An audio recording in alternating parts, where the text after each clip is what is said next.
There is a chilling, now iconic image that shows 19-year-old Dzhokhar Tsarnaev standing behind 8-year-old Martin Richards. Moments before the bomb Dzhokhar is said to have planted at his feet went off. But what was he doing while the world reeled from this great tragedy and authorities began an all-around-the-clock search?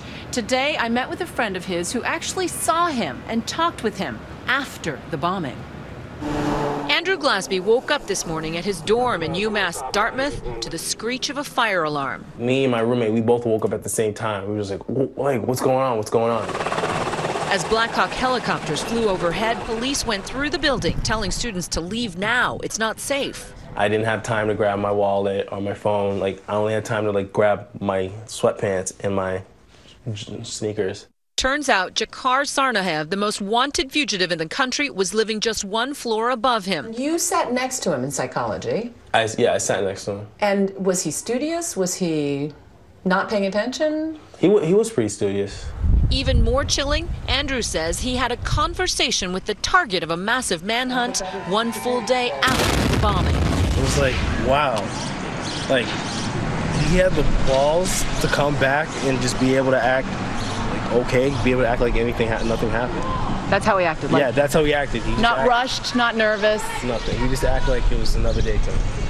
Dzhokhar, the alleged bomber, went back to normal campus life just a day after allegedly committing a terrorist attack. Card swipes at UMass Dartmouth show that he went to the gym and slept in his dorm 2 full days after the bombing, not behaving like a fugitive from the law, but trying to blend right back into his normal life. How convincing was he on Tuesday to you that nothing was amiss? He was so convincing. I thought as if it was just regular old Dzhokhar. We had a typical conversation. He was not startled. He was not scared. He was not anything. He was just same old Dzhokhar. That sentiment was echoed by other people who knew him. Chris Berry wrestled against him, and they were friends at UMass Dartmouth. He was one of the nicest kids. I mean, every single time I saw him, he'd make sure to say hi. He was very calm, relaxed all the time. For people who knew him, there were no warning signs. Andrew describes an average college sophomore who played intramural soccer, enjoyed FIFA soccer video games, and smoked a lot of marijuana. How often do you think he was doing it? Probably every day. But you said this year you didn't see him smoking pot as much. No. I think he told me from one of our conversations, he's like, oh, I don't smoke anymore.